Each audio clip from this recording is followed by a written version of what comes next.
Nabi Musa alaihi salam diutus oleh Allah untuk membimbing Bani Israel dan menghentikan kezaliman Fir'aun. Kitab Taurat pun diturunkan kepada beliau di Bukit Tursina setelah 40 hari pengasingan.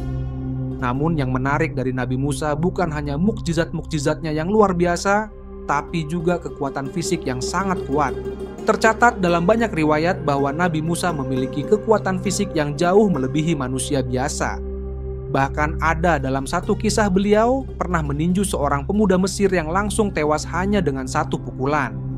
Ini menunjukkan betapa dahsyatnya kekuatan beliau, namun kisah yang lebih luar biasa terjadi ketika malaikat maut datang untuk mencabut nyawa Nabi Musa. Ketika mendengar tujuan kedatangan malaikat itu, Nabi Musa marah besar. Beliau pun langsung mendekati malaikat maut tersebut dan menamparnya. Tamparan Nabi Musa begitu kuat hingga mata malaikat maut itu terlepas dari tempatnya. Betapa luar biasanya kekuatan Nabi Musa ini. Bahkan malaikat maut pun terkena dampaknya. Menurut para ulama, kisah ini diriwayatkan dengan sanad yang sahih, sehingga menjadi pelajaran bagi kita akan kekuatan yang diberikan Allah kepada para nabinya. Maka dari itu, dalam video kali ini kita akan mendalami lebih jauh kisah Nabi Musa dan malaikat maut ini, serta mukjizat-mukjizat lainnya yang mengiringi perjalanan beliau sebagai nabi yang tangguh. Assalamualaikum warahmatullahi wabarakatuh. Semoga kita selalu dalam keadaan sehat walafiat. Amin ya rabbal alamin. Nabi Musa alaihissalam dikenal memiliki banyak mukjizat yang luar biasa. Mulai dari membelah lautan tongkat yang berubah menjadi ular, hingga mengangkat bukit. Semua itu hanyalah sebagian dari keajaiban yang Allah berikan kepadanya. Nabi Musa juga memiliki kekuatan fisik yang sangat luar biasa. Namun di balik kekuatannya, Nabi Musa sering digambarkan sebagai sosok yang tegas, bahkan cenderung pemarah. Mungkin salah satu alasan mengapa Nabi Musa bersikap demikian adalah karena kaumnya Bani Israel yang dikenal sebagai kaum yang keras kepala dan sulit diatur. Selama berdakwah, Nabi Musa tidak sendirian. Ia selalu ditemani oleh kakaknya Nabi Harun alaihi salam.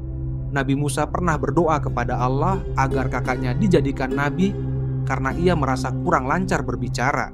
Sejak saat itu, Nabi Harun menjadi juru bicaranya mendampingi beliau kemanapun ia pergi. Suatu hari ketika Nabi Musa sedang berada di rumahnya, datanglah seseorang yang masuk tanpa salam. Orang ini adalah malaikat maut yang diutus oleh Allah untuk mencabut nyawa Nabi Musa. Tiba-tiba pria tersebut berkata kepada Nabi Musa, "Wahai Musa, aku datang untuk mencabut nyawamu." Mendengar ucapan ini, Nabi Musa langsung merasa marah. Tanpa pikir panjang, ia mendekati pria itu dan menamparnya dengan sangat keras. Tamparan itu begitu kuat hingga kedua mata pria itu keluar dari tempatnya, membuatnya tersungkur jatuh ke tanah. Pada saat itu Nabi Musa tidak mengetahui bahwa orang yang ada di depannya sebenarnya adalah malaikat maut yang tengah menyamar sebagai manusia, karena pria itu masuk tanpa izin dan langsung mengancam akan mencabut nyawanya.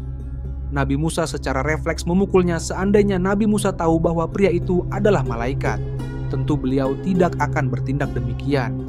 Setelah menerima tamparan tersebut, malaikat maut kembali menghadap Allah Subhanahu wa Ta'ala dan mengadukan apa yang terjadi dan berkata, "Ya Rob, Engkau mengutusku kepada hambamu yang menolak untuk meninggal."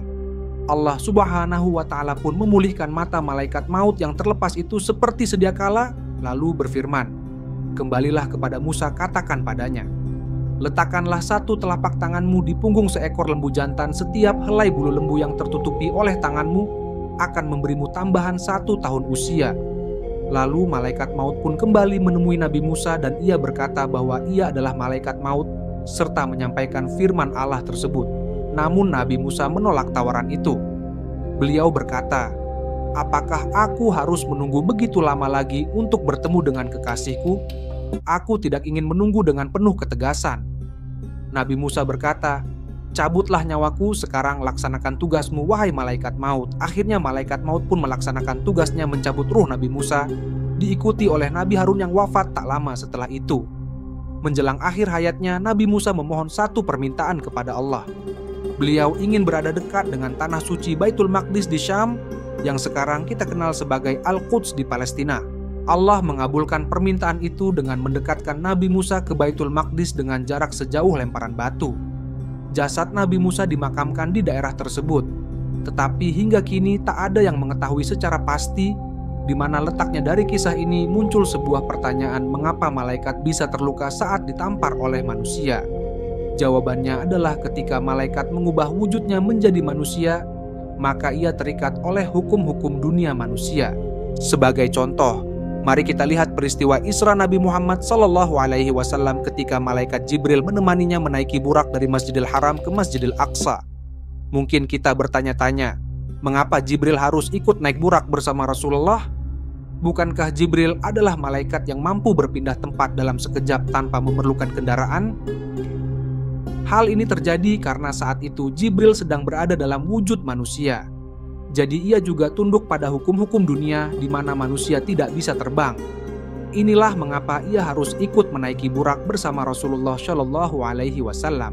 Al-Hafiz Ibnu Hajar bahkan menjelaskan beberapa bukti bahwa para nabi terkadang tidak mengetahui jika malaikat mendatangi mereka, terutama saat malaikat tersebut menyamar dalam bentuk manusia.